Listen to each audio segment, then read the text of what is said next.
Hello and welcome to 10-Minute Tactical Maps, your guide to hand-drawing tactically rich battle maps for your favorite tabletop RPGs. For an introduction to this system, please see my first video on this channel, which is linked in the description. In this video, I'm drawing a wetlands map. As usual, we begin by rolling for the subtype. Swamp, a wooded wetland.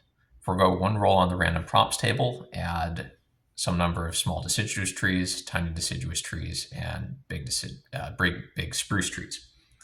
Okay, so next step, we draw the major features, which for a wetland are land and water patches, 5 to 7 of them.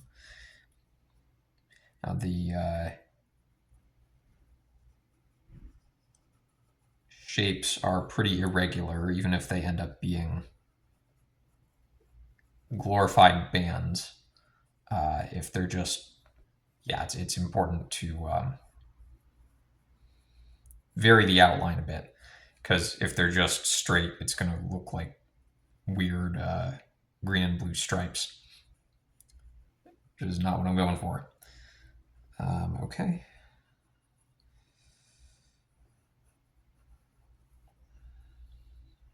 That said, it is possible to spend too much time on this, so I'm going to try to strike a nice balance.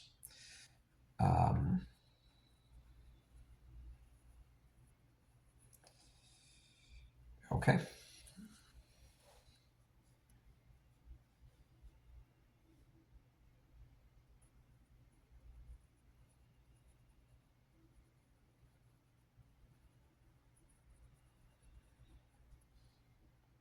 I'm going for an island here, or puddle, depending on which kind of hash this ends up being.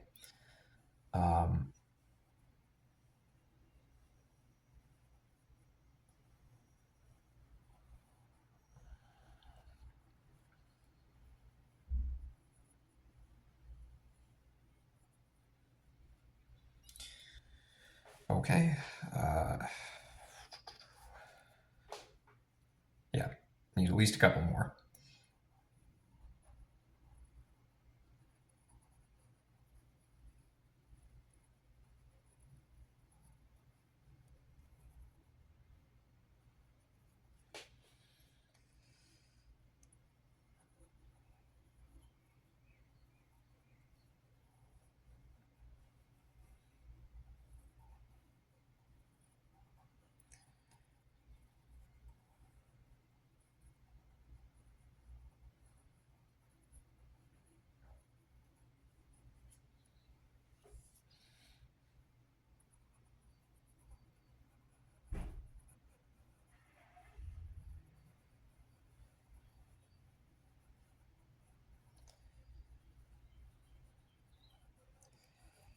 And we're almost done.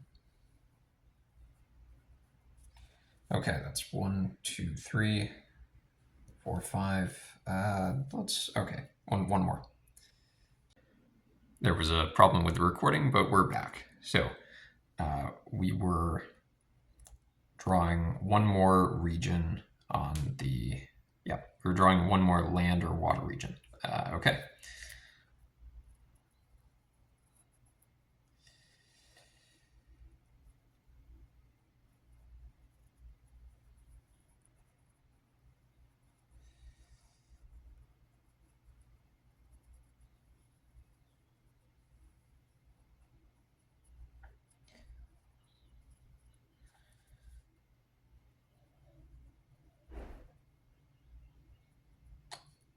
All right, and now we need to label these patches depending on whether they're land or water.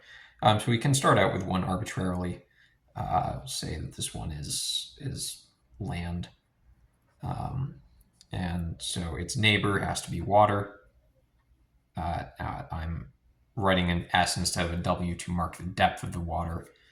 This is shallow water, and I'll write an S down here as well, because,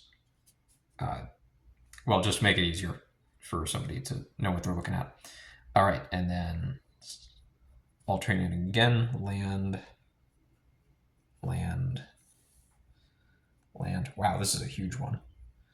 Okay, and then water, so shallow, shallow, shallow. All right, onto the normal props, which for the wetland are cattails and quicksand. All right, there's 1d4 minus one of them, so that is 2 patches of cattails. And I'll focus on putting these in the water, I think.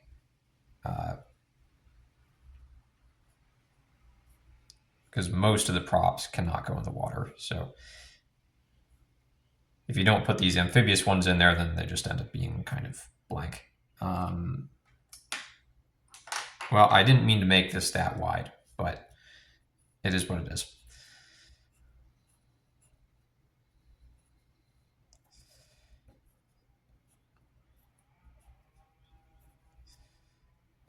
Okay.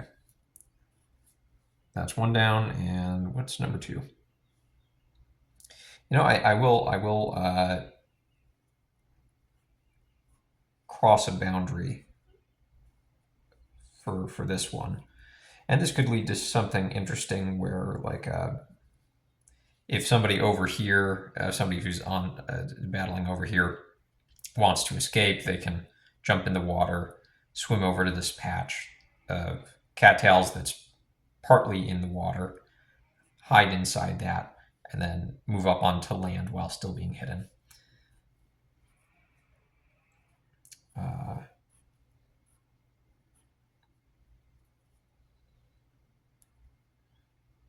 Oh, and I almost forgot the floof.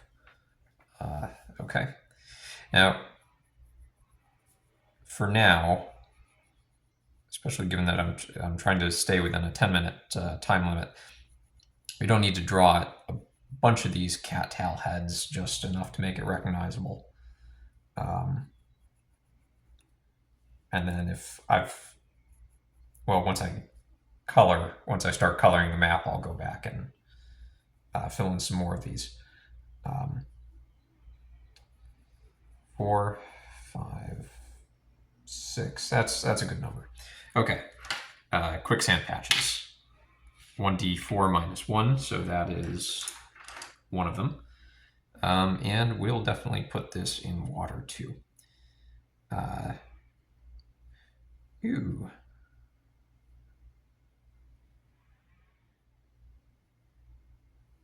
Kind of like the idea of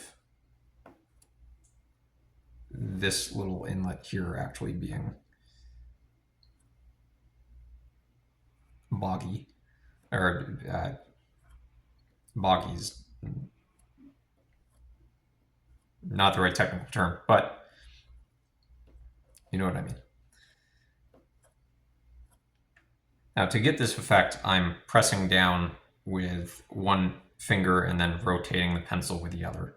If you just try to tap, you're gonna probably get some strange looking marks, and they're also going to be very light. They're not going to be very visible.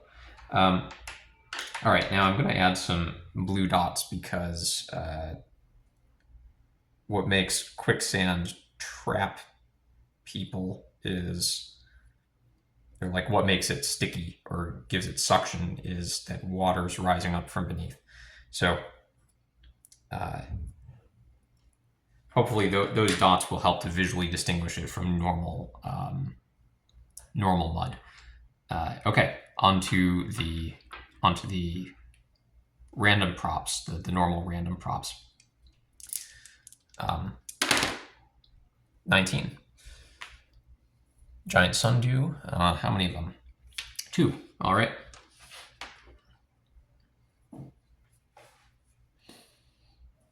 Now these have to go on land. This is the closest thing that that the system gets to incorporating fantasy elements into it, because sundews are a real thing. They're actually carnivorous, but they're also tiny. Like they eat flies. I don't think that they could even eat a frog.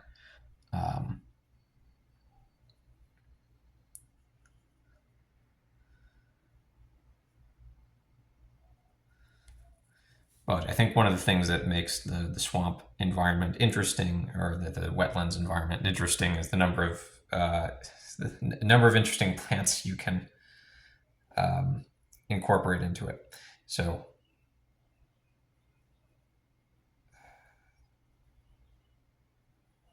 hopefully, so hopefully the giant sundew is not too genre breaking. I mean, I imagine most people are going to be using this for like very fantasy oriented role playing games anyway. But still, ideally, I'd like to make it multi-purpose. Okay, and then we'll add some like leaves.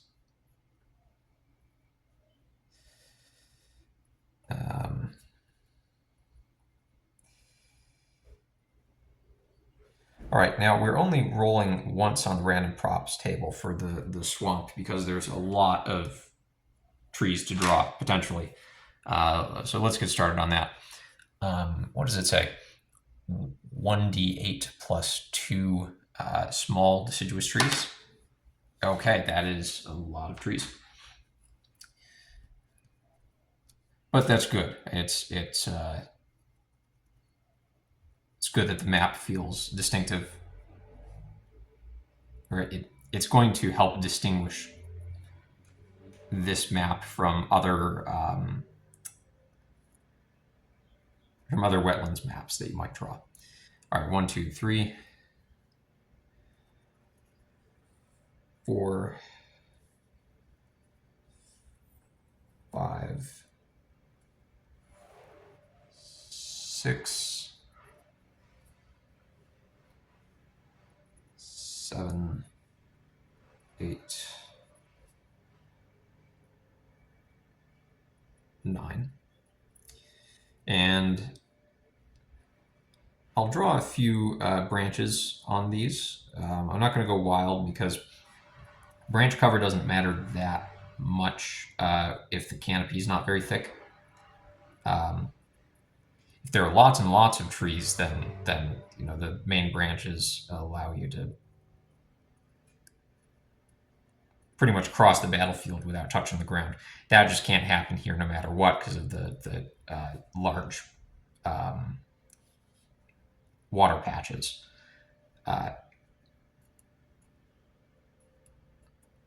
So I'll just add this to a few of them for visual variety. No, I don't think it's going to impact gameplay much. I mean, because it's not going to impact gameplay much, I'm not going to go wild with it. Especially given that this takes a while to, this subtype just takes a while to draw in general. All right. Next up, tiny trees, tiny deciduous trees. All right, that's easy. Only 3 of them.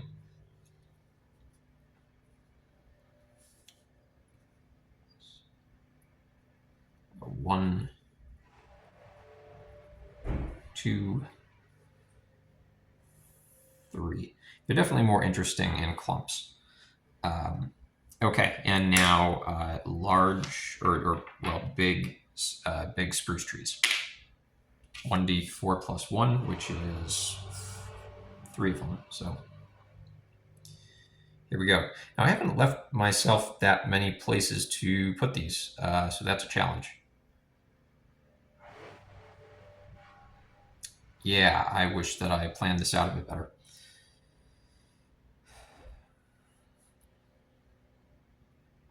Here it goes, though.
Okay, well, this map is functionally complete.